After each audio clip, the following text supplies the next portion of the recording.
Wrestling is a fluid business in multiple ways. I really don't want to talk about those kind of fluids. Don't make me do it, Ollie. Don't make me do it. What we mean is that wrestling is built on one defining principle. The 4 best words in the English language after Keith Lee recently divorced. Those 4 words are cards subject to change. Wrestling is scripted. I know, we're surprised too, but those scripts are written on wet bread and come apart at even the slightest pressure from an insane septuagenarian and his crazy friends. WWE has abruptly pulled the plug on a number of storylines in the past. Not going to talk about the Vince McMahon death angle again. I just don't want to, but it feels like they're more trigger happy than usual these days, with storylines like Big E's WWE Championship dreams, Shane McMahon's WrestleMania dreams, Aleister Black's new character, all being written out of history with brutal severity. Normally it's a bad thing, but how about those times WWE set fire to a storyline and it was actually a good thing? I'm Adam, hailing from partsFUNknown, and here are 10 WWE stories we're glad got cancelled. And if you wouldn't like us to get cancelled, lend us a subscribe. It's completely free. It really helps us in ways you couldn't possibly imagine, and it's nice to do. So if you haven't subscribed already, why not?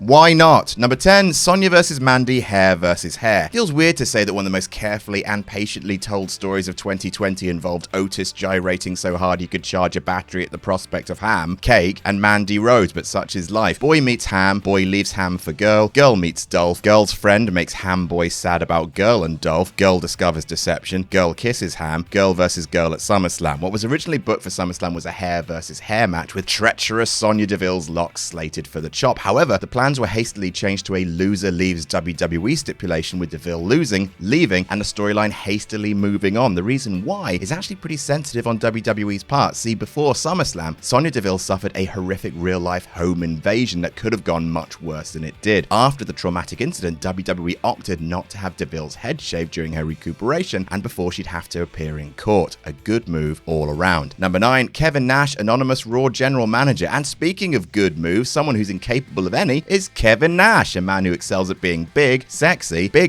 and rendering himself incapable of walking by walking. Kevin Nash is in part of a number of hastily written plans in WWE history. His push as face of the company got cancelled after 1995 happened. His feud with CM Punk post SummerSlam 2011 got cancelled after Nash got wellness ping for taking heart medication. But by far the biggest cancelled plan involving former Diesel was revealed by former WWE writer Kevin Eck, that he was supposed to be the anonymous Raw general manager. The reason he was anonymous was that while he was doing his general managing, he was still signed with TNA at the time. While some might like the idea of Dr. Nash, the X Division grooming silly persona from Nash's TNA stint running WWE, it probably for the best that the angle just died on Hornswoggle Mountain. Number 8, Ric Flair and Lacey Evans. What even was this? What was it though? Huh? Aside from it being a storyline that was hated by literally everyone who was a part of it. For some reason, probably because Vince so deeply hates his own children, and to be fair, sure, in early 2021, Ric Flair accidentally turned on his daughter. It's such a weird story. During a tag match, Flair tripped Charlotte, which later came out after the fact as apparently a shoot mistake. He was supposed to trip Peyton Royce. That's weird. WWE seemingly leapt on this mistake by having Rick then turn on Charlie and siding with Lacey Evans in a team-up that was either mentor-mentee, surrogate father, surrogate daughter, or sugar granddaddy, woman who just looks a whole lot like his daughter, depending on who you asked. Fun and definitely not weird. The kibosh was put on the whole family squabble when Evans left on maternity leave, which, considering that Ric Flair shortly thereafter heavily implied the kid was his, was, yeah,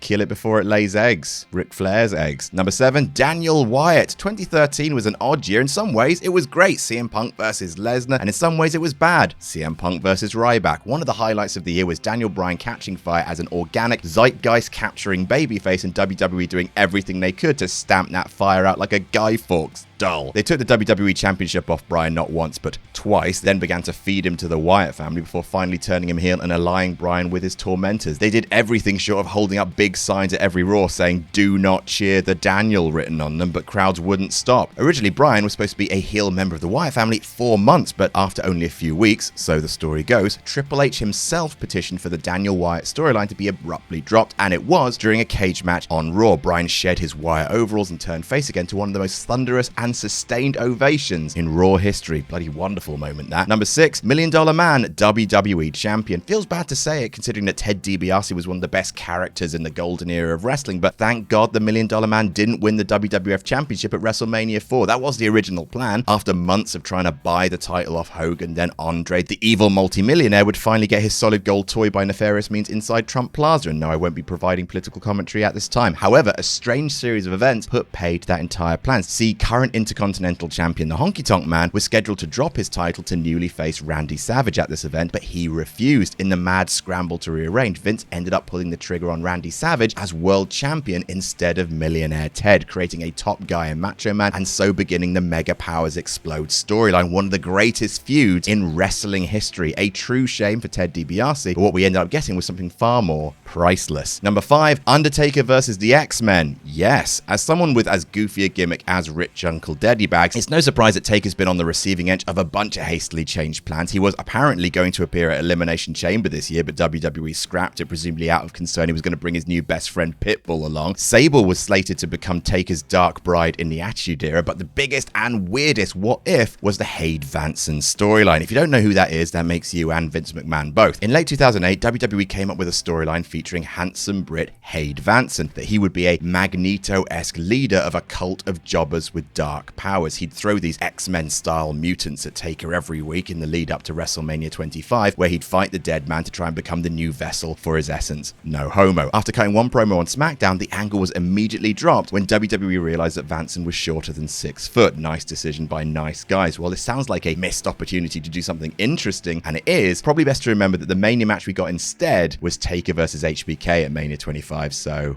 yes, fair trade. Number 4, Sister Abigail. He's got a doily on his head, that's why. Blue Jesus, could WWE not have gone one day without rubbing their bare ass on Bray Wyatt's hopes and dreams? Every single day following WrestleMania 30, with the brief exceptions of Elimination Chamber 2017 and WrestleMania 36, WWE has held an internal competition to see who could be the first to embarrass Bray Wyatt into early retirement. In October 2017, they came so close before Wyatt's own body saw their plans and thought, that, choosing to lay him low with an infectious disease rather than let him become air quotes Sister Abigail. TLC 2017, and to combat pumpkin spice Finn Balor, Bray would call upon his own dark passenger, except his dark passenger was the ghost of an old lady who died after getting tangled in her curtains, apparently. Look at this stupid bollocks, like a panda clown attending a panda clown funeral. Why did they do the worst iMovie transition? Why did she sound like Alvin and the Chipmunks during a high school production of Midnight Mass? After Wyatt went down with mumps, Finn was slotted in to face AJ Styles at TLC instead. They tore the house down. Sister Stupid Sheetface was never mentioned again. Number 3, Batista. Foster child? Or worse? So Vince had a weird childhood. That's not speculation. In a Playboy article, Vince himself expressed genuine regret that his stepfather died before he could murder him. Such things might have contributed towards, oh, I don't know, Vince's pathological hatred of weakness, his refusal to be called Vince Jr., him having a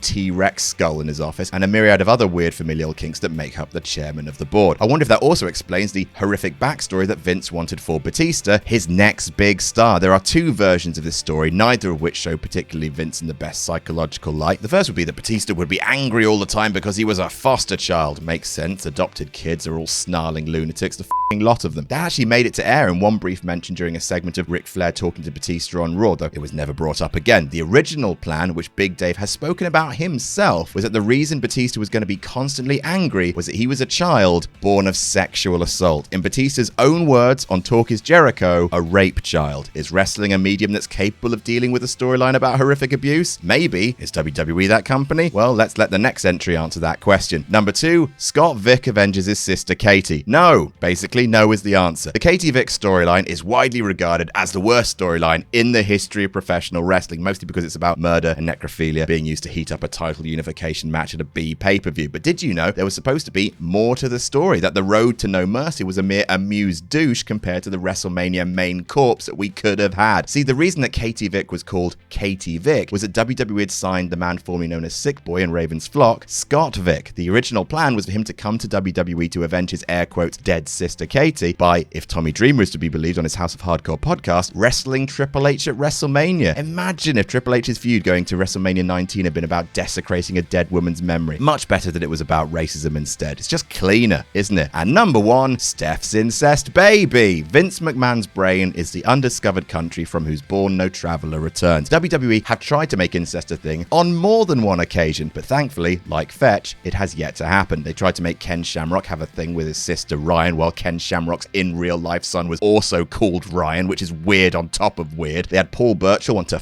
his sister in the last gasp of the Ruthless Aggression era before the company went PG and that was scrapped. Beaver Cleavage, remember him? But the cherry on top of the familial sundae was Vince finding out that his daughter was carrying one of his grandchildren and asked in a creative meeting, what if I was the father? Season finale for WWE Studios' version of the What If series right there. According to Bruce Pritchard on his podcast, that's as far as a storyline went, an initial question, but that's still pretty far, lad. Apparently the backup idea that Shane should have been the father instead was just a joke, nothing more, and I think we can all agree that's a very funny joke. It's important for families to laugh together, otherwise they'll just cry and cry and cry. And that's our list. What's your favorite weird WWE what if storyline? Let us know in the comments. Don't forget to like and share this video around if you enjoyed it. Make sure you subscribe to partsFUNknown for more silly wrestling content, and never forget to jam that jam.